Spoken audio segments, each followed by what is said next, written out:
여자가 그 나무를 본즉 먹음직도 하고 보암직도 하고 지혜롭게 할 만큼 탐스럽기도 한 나무인지라. 여자가 그 열매를 따먹고 자기와 함께 있는 남편에게도 주매 그도 먹은지라. 이 그들의 눈이 밝아져 자기들이 벗은 줄을 알고 무화과나무 잎을 엮어 치마로 삼았더라. 그들이 그날 바람이 불 때 동산에 거니시는 여호와 하나님의 소리를 듣고 아담과 그의 아내가 여호와 하나님의 낯을 피하여 동산 나무 사이에 숨은지라. 여호와 하나님이 여자에게 이르시되 내가 어찌하여 이렇게 하였느냐. 여자가 이르되 뱀이 나를 꿰므로 내가 먹었나이다. 아멘. 하나님의 말씀입니다. 하나님께 감사합니다.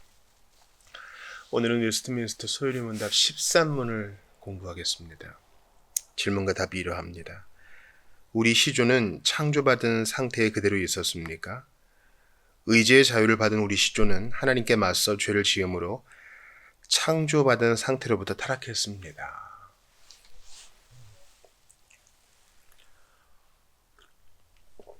소요리 문답은 1문에서 3문까지가 조직신학 서론에 해당하고 그 이후로 이제 신론이 벌어지죠. 신론을 펼칩니다. 하나님은 누구시고 또 하나님의 삼위일체와 또 주님의 작정, 그것이 또 창조와 섭리까지 이어지고 이제 우리는 지금 인간론을 다루고 있어요.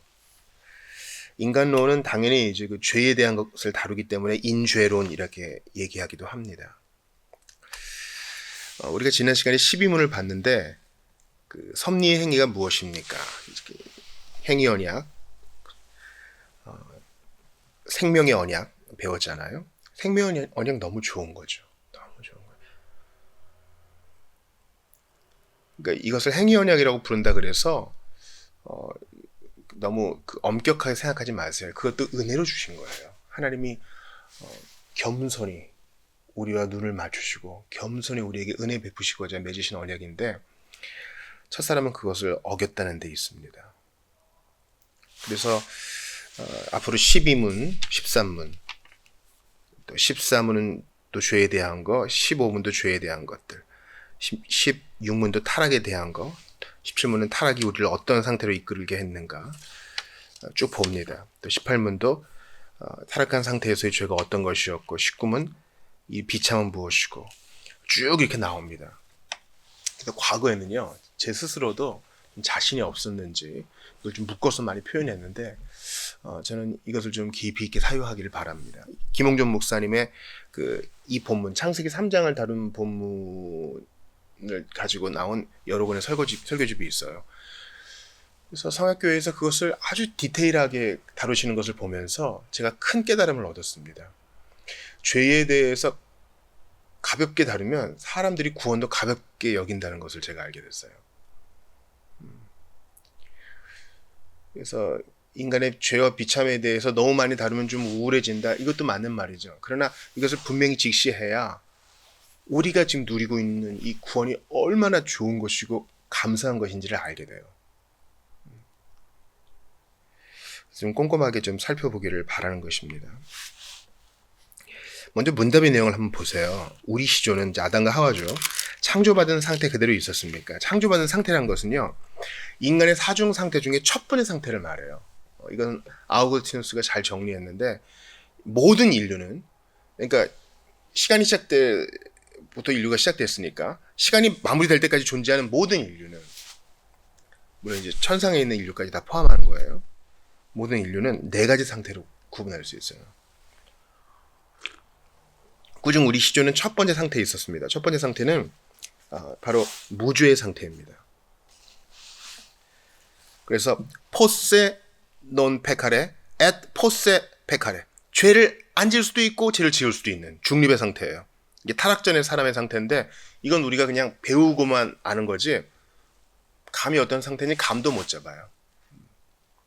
왜냐하면 모든 사람은 아담의 타락으로 말미암아 두 번째 상태에 놓였기 때문입니다. 두 번째 상태는 바로 유죄의 상태예요. 타락 후의 사람은 논 포세 논 페카레 즉 가능하지 않다. 무엇이? 죄 안 짓는 것이. 죄 안 짓는 게 불가능해요. 이미 날 때부터 휘어 있기 때문에 굽어 있기 때문에 죄와 사망으로 죽어 있는 채로 있기 때문에 죄를 안 지을 수가 없어요. 유죄의 상태입니다. 모든 자연인이 이런 두 번째 상태예요. 세 번째 상태는 은혜의 상태입니다. 그는 거듭난 사람으로서 포세 논 페카레. 드디어 이제 죄를 안 짓는 게 가능해졌어요. 첫 번째 사람과는 다르죠. 첫 번째 사람은 죄를 지을 수도 있고 안 지을 수도 있고 완벽한 중립이었는데, 그러니까 우리는 어떤 것을 보면은요, 보자마자 굽게 생각하잖아요. 온전한 것도 이렇게 굽게 본다고요. 거의 빛의 속도로. 근데 거듭난 사람은 이제 그것을 통제할 수 있게 됐어요. 온전한 중립의 상태는 아니죠. 죄를 안 지을 수 있게 됐어요. 우리 안에 성령이 계시기 때문에. 이게 거듭난 사람의 세 번째 상태입니다. 네 번째 상태는 영화된 사람, 즉 영광의 상태. 그는 논 포세 페카레.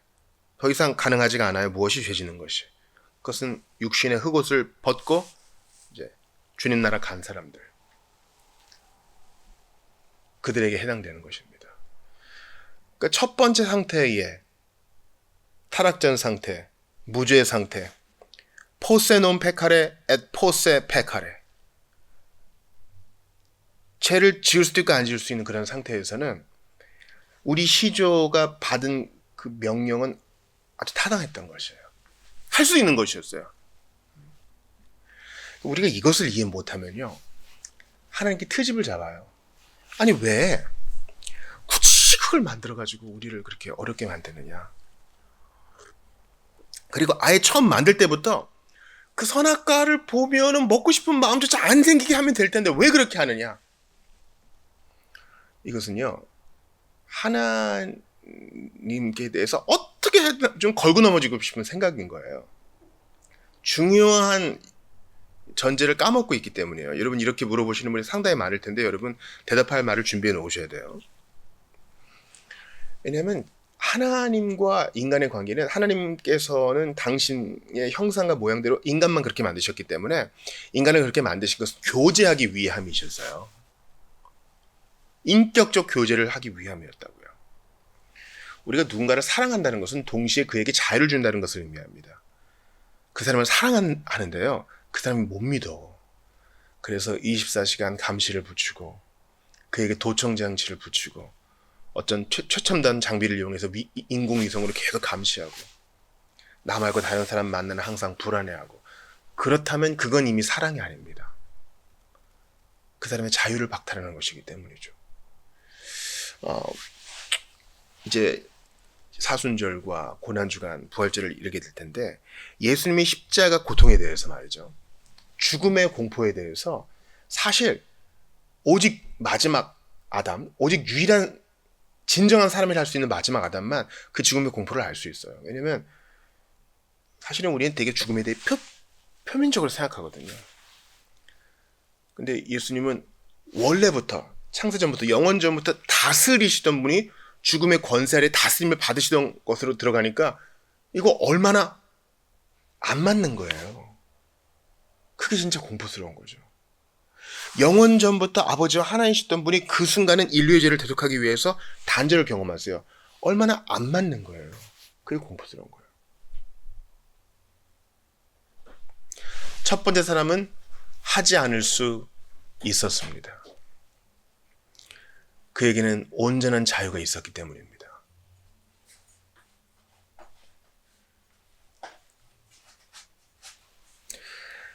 사랑은요, 그 사랑받는 사람에게 자유를 주는 것이에요. 하나님은 아담과 하와에게 자유로운 선택권을 주셨어요. 그게 진짜 사랑입니다. 감시하고 도청하고 미행을 붙이는 거, 그건 사랑 아니에요. 그건 자유도 아닙니다.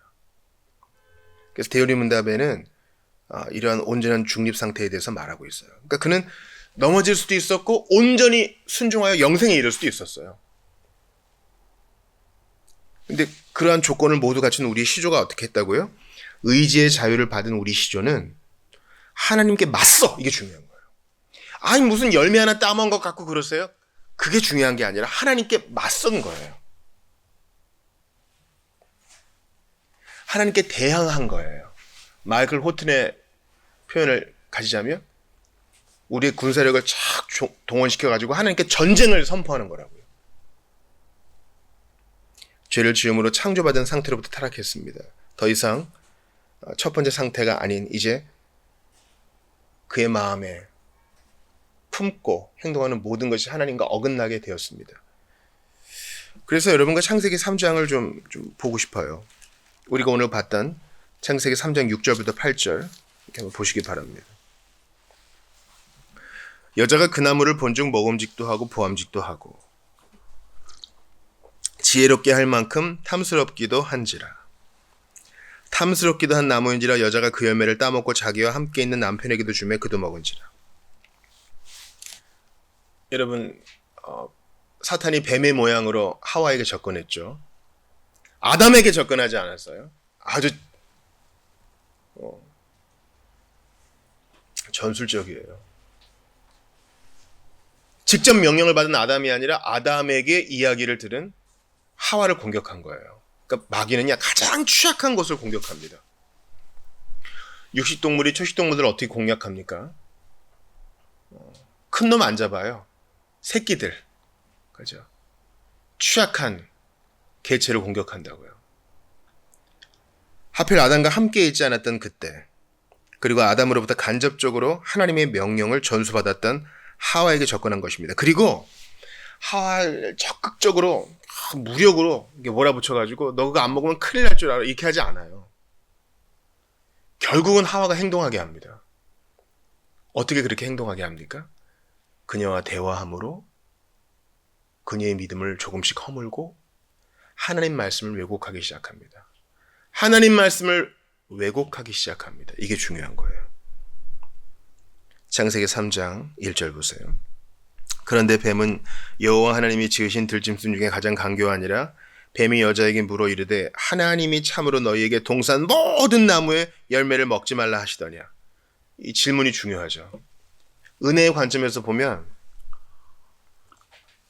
하나님께서 이 세상 모든 것을 우리에게 주셨고 저 동산 중앙에 있는 선악을 알게 하는 나무를 금하셔서 우리로 하여금 피조물됨을 지키게 하셨어. 이게 은혜의 상태의 고백이죠. 그러나 악한 자의 시각은 무엇입니까? 이 모든 것은 중요하지 않아. 오직 하나 금한 거. 난 그것까지 다 탐하고 싶어. 그게 마귀의 마음입니다. 절제가 없는 것이요. 하나님의 하나님 되심에 항거하는 것입니다. 여러분, 우리가 상태가 좋으면요, 내가 누리고 있는 것에 대해 참 감사해요. 부모님 낳아주시고 길러주신 거 감사합니다. 하나님 건강 주시고 체력 주신 거 감사합니다. 하나님 먹을 음식과 입을 옷이 있어 감사합니다. 하나님 오장육부가 건강해서 걸어다닐 수 있고, 그리고 하나님 주신 사명 감당할 수 있고, 성경을 읽고 이해할 수 있어서 감사합니다. 자유로운 나라에 살게 해주셔서 감사합니다. 우리가 건강한 상태에서는 작은 것도 다 감사해요. 그런데 신앙이 한번 뒤틀리기 시작하면요, 3장 1절의 관점으로 하나님께 대항합니다. 왜 나를 이 모양 이 꼴로 태어나게 해서 나를 힘들게 합니까, 하나님? 눈이 더 크면 좋겠는데 왜 이렇게 눈을 작게 만들었습니까? 더 부잣집에서 태어났으면 좋겠는데 왜 이렇게 가난한 집에서 힘들게 살게 하셨습니까? 남들보다 키도 크면 좋겠는데 왜 이렇게 작게 만드셨습니까? 남들만큼 공부도 잘하고 싶은데 왜 공부를 해도 안 되는 과목을 나한테 주셨습니까? 이 관점의 차이가 놀라운 거예요. 그러니까 이제 3장 1절에 이런 공격이 있을 때 아담이 딱 붙든가 아니면 하와가 아예 대화를 끊어버려야 돼요. 너 지금 얘기하는 뉘앙스를 보니까 하나님을 공경하지 않고 있구나. 호이! 저리 가! 이렇게 쫓아내야 돼요. 근데 문제는 계속 대화를 한 거예요. 하나님과 대화를 해야 되는 사람이 마귀와 대화를 하니까 넘어지는 겁니다. 우리가 하나님하고 기도 안 하면요, 기도는 이제 하나님과의 대화잖아요. 엉뚱한 거에 기도해요. 여러분 그렇지 않습니까? 대한민국이 무속국가가 되지 않았어요? 엉뚱한 데 절하는 거예요. 엉뚱한 운세, 나의 아이돌, 좋아하는 연예인, 정치인, 문화예술인에게 기도하는 겁니다. 하나님께 기도해야 되는데. 그리고 사랑하는 친구와 가족이 나의 우상이 되어버려서 하나님께 묻고 답변을 드려야 되는 그 시간에 온전히 다른 것에 마음을 쏟다 보니까 삶이 제대로 될 리가 없죠. 그러니까 우리는 3장 1절과 같은 유혹이 우리에게 임하려고 할 때 아니야! 나는 먼저 하나님께 결제를 받아야 되겠어.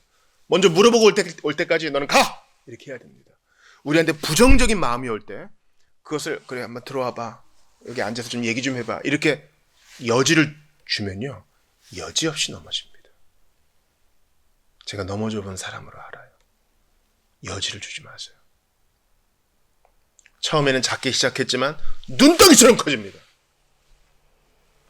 2절 보세요. 여자가 뱀에게 말하되 동산 나무의 열매를 우리가 먹을 수 있으나 이제 넘어가기 시작해요. 어떻게 알아요? 있으나 하나님은 좋은 분이야. 그런데 조금 아쉬운 거 있어. 여자가 넘어가기 시작해요.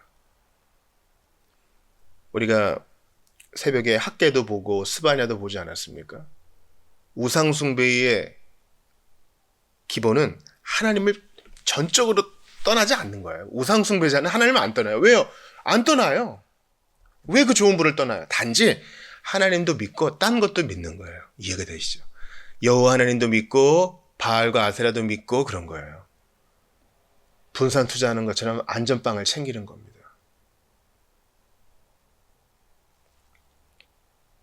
하만은 적극적으로 하나님을 버리지 않아요. 그 대신 아쉬운 걸 다 내려놓는 거예요. 조심스럽게. 그러니까 사사기의 배도는 그런 거예요. 하나님을 버리지 않지만 아쉬운 거. 농사는 좀 잘 돼야 되니까 바알에게. 그죠? 비도 좀 와야 되니까 아세라에게. 우리가 좀 풍요로워야 되니까 몰록에게.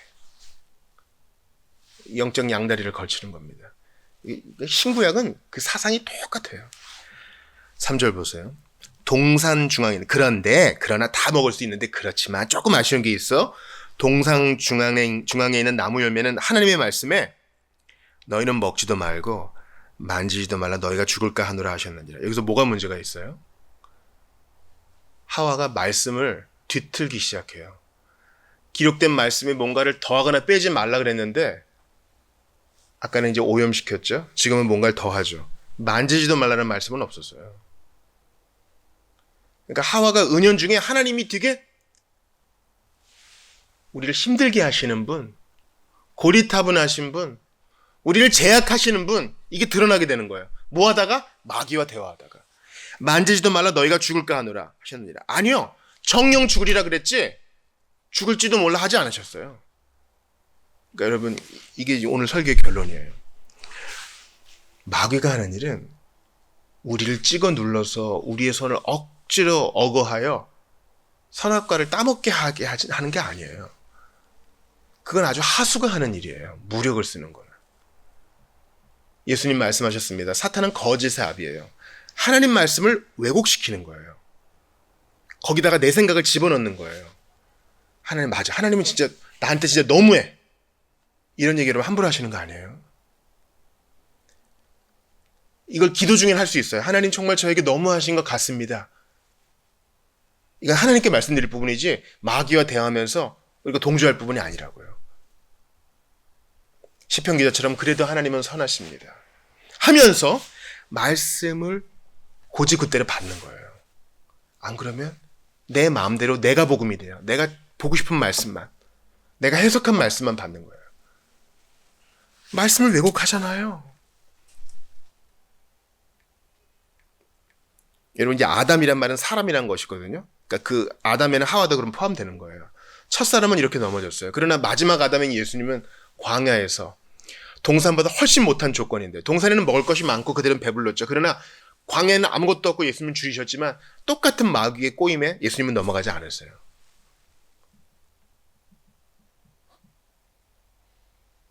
마귀가 시험합니다. 돌덩이를 떡으로 만들어봐. 그래서 먹어. 뛰어내려.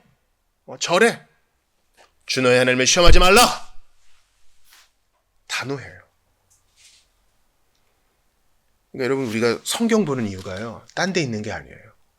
하나님 말씀을 정확하게 알아야 마귀가 공격할 때 이겨낼 수 있어요. 마귀가 세상의 사상으로 문화적인 사상으로 우리를 공격할 때 아니야 이건 성경적이지 않아 하고 딱 대처할 수 있어야 됩니다. 미디어를 통해서 마귀가 얼마나, 문화를 통해서 마귀가 얼마나, 사회 정치적인 메시지를 통해서 얼마나 우리를 공격합니까? 그때 성경을 정확하게 알아서 성경에 물을 타려고 하고 성경을 빼려고 할 때 대처해내는 것, 그게 하나님을 공경하는 자세입니다. 4절 보세요. 뱀이 여자에게 이르되 너희가 결코 죽지 아니하리라. 자, 이제 알아차렸어요. 넘어왔구나. 그래서 하나님은 정령 죽으리라 했는데 마귀는 결코 죽지 않으리라. 이제 각을 딱 세워요. 하나는 이미 넘어간 거예요. 5절 보니까 너희가 그것을 먹는 날에는 너희 눈이 밝아져 하나님과 같이 되어 선악을 알 줄 하나님의 아심이니라. 이제 마귀도 하와를 부추기는 거죠. 맞아. 하나님은 사실은 자기 밥그릇 뺏길까 봐 그러는 거야. 그거 자기 혼자 먹으려고. 그거 먹으면 자기처럼 되는 게 배 아파가지고 그러는 거야. 너도 한번 먹어봐. 똑같이 될걸? 네가 뭔데 하나님을 섬길 이유가 있어. 너도 한번 주인 노릇해봐. 우리가 주의해야 될 것은 여지를 주지 말아야 된다는 거. 또 하나는 하나님 말씀에 무언가를 빼거나 더하고 왜곡하려는 시도에 대해서 완강히 단호하게 대처해야 된다는 사실입니다. 오늘 본문이었던 창세기 3장 13절 보세요. 여호와 하나님이 여자에게 이르시되 내가 어찌하여 이렇게 하였느냐. 여자가 이르되 뱀이 나를 꿰므로 내가 먹었나이다. 넘어지니까 바로 남 탓하죠. 바른 은혜의 상태는 어떻게 반응하나요? 제가 죄를 지었나이다. 제가 그랬습니다. 이게 바른 반응이에요. 옳지 않은 반응은요, 핑계를 대는 겁니다. 우리 가정의 누구 때문에, 친구 때문에, 사회가 이래서, 내가 이 나라에 태어나서. 여러분, 한 미래학자가 우리나라 와가지고 얘기한 거 들으셨어요? 뭐 대한민국이 지금 내란이니 뭐 특검이니 이런 걸로 많이 복잡한데 고생하셨다 그러니까 아니다. 지금 전 세계가 다 그렇다. 아주 좋은 얘기했어요. 여러분, 우리만 힘들다고 생각하면 안 돼요. 모두가 다 힘들어요. 나만 특별히 상처가 있다고 생각하면 안 돼요. 모든 사람이 다 죄와 허물 속에 상처와 부패가 있어요. 오늘날 인본주의적 사상은 어떻습니까? 너는 되게 사랑받아야 될 존재인데 네가 받은 상처 이제 네가 극복해내고 보란듯이 멋지게 살아봐. 너의 인생의 주인공은 너야. 네 가슴의 목소리를 들어봐. 네가 하고 싶은 것을 해. 그게 복음이야. 세상은 그렇게 말합니다. 아니요. 성경은 뭐라고 얘기합니까? 너의 느낌과 감정에 상관없이 마귀의 유혹에 상관없이 하나님 말씀을 붙들고 거기에 가감하지 않으며 끝까지 주님께 충성하면 그 모든 것을 더하시며 주께서 너에게 은혜를 베푸실 거야. 말씀합니다. 전도서 7장 29절을 들려드립니다. 내가 깨달은 것은 이것이라. 곧 하나님은 사람을 정직하게 지으셨으나 사람이 많은 꾀들을 낸 것이니라. 사람이 많은 꾀들을 낸 것이니라. 이래서 인류의 형국이 이렇게 된 것입니다. 세상을 보세요. 나라 간의 일들은 개인 간의 일들에 확대해 지나지 않습니다. 다 이기적이에요. 다 자기 생각밖에 안 해요. 다 자기네 나라 부하게 되는 것밖에 생각 안 해요. 어쩌다가 이런 꼴이 되었습니까? 어쩌다가 전쟁까지 하게 되고 서로 촛불이를 겨루대면서 서로 간에 나눠줘야 될 돈들을 가지고 무기를 만들게 된 거. 왜 이렇게 된 것입니까? 동산에서부터. 하나님께 대해 맞서 항거하게 되면서부터. 하나님 말씀을 갖다 버린 이후부터 우리는 모든 것이 꼬여버린 것입니다. 이걸 해결하시려고 예수님이 오셨어요. 예수님은 평화의 왕으로 오셨습니다. 할렐루야. 샬롬. 예수님은 진정한 평화의 왕으로 오셨습니다. 그래서 당신의 십자가의 피 흘리심으로 말미암아 우리의 죄를 대속하심으로 말미암아 이제 세 가지 평화가 이루어졌는데 첫 번째, 하나님과의 평화가 이루어졌습니다. 이제 더 이상 하나님은 내게 무서운 분이 아니고 내게 진노하시는 분이 아니에요. 이제 그분과 나는 평화를 누리며 하나님을 아버지라 부를 수 있습니다. 두 번째, 나 자신과의 평화가 이루어졌습니다. 더 이상 이제 내가 마음에 안 들지 않아요. 옛날에 거듭나기 전에는, 은혜를 알기 전에는 내 생긴 것도 마음에 안 들고 나의 과거도 마음에 안 들고 나의 꿈도 마음에 안 들고 내 집구석도 마음에 안 들고 내 가정도 마음에 안 들고 나에 관련된 모든 것이 마음에 안 들었어요. 그리고 극단적인 생각도 합니다. 이 세상 나 같은 거 없어도 잘 굴러가지. 그러나 이제 은혜를 받고 나서 나 자신과 평화를 이루게 되었습니다. 너는 하나님의 사람이다. 당장 주님 나라 가고 싶지만 이 땅에 살고 있는 이유는 주께서 할 일을 주셨기 때문이다. 나는 의미를 가지고 있는 존재다. 나는 하나님께 파송받은 존재다. 나 자신과 화평을 이루게 됐습니다. 세 번째 평화는 바로 다른 사람과의 화평화입니다. 옛날에는 다른 사람이 경쟁자였어요. 원수였습니다. 저놈만 죽으면, 저 사람만 없어지면 모든 게 좋아질 텐데 했는데 그 사람 없어져도 문제는 계속 생깁니다. 희한하게 내가 어딜 가든 부딪히는 사람이 있어요. 뭔가 문제가 있는 거예요. 여러분, 창세기 3장의 일들로 말미암아 무슨 일이 벌어졌습니까? 부부간에 서로 주도권을 쥐고 싸우게 되는 것입니다. 여러분 3장 후반을 한번 가보세요. 16절 보겠습니다. 요한복음 3장 16절 못지않게 중요한 창세기 3장 16절. 요한복음 3장 16절에 정반대되는 얘기가 있어요. 또 여자에게 이르시되 내가 내게 임신하는 고통을 크게 더하리니 내가 수고하고 자식을 낳을 것이며 너는 남편을 원하고 남편은 너를 다스릴 것이니라. 다른 사람과의 평화가 깨어진 거예요. 내가 수고했으니 내가 너를 다스리리라. 아니다, 내가 힘이 세네 내가 너를 다스리리라. 서로 뼈 중에 뼈요 할 때는 언제고, 나의 반쪽이요 나의 온전한 나다 이렇게 고백할 때는 언제고. 싸워요. 그러나 은혜 받고 나면 다른 사람과 이제 화평을 이룰 수 있게 됩니다. 우리가 주일 말씀 들은 거 기억하죠? 은혜를 받게 되면 어떻게 생각한다고요? 무슨 사정이 있겠지 이렇게 받아들이게 돼요. 아, 저 사람이 그렇게 행동하는 건 뭔가 이유가 있어서다. 그러니 기도해 줘야겠다. 더 사랑해 줘야겠다. 그런 마음을 갖게 됩니다. 사랑하는 여러분, 예수님은 이 엉망이 된 세상, 죄로 인해 엉망이 된 사람에게 오셔서 기꺼이 묵묵히 피 흘려 주셨습니다. 우리를 고치시려고, 엉망이 된 것을 아름답게 바꾸시려고.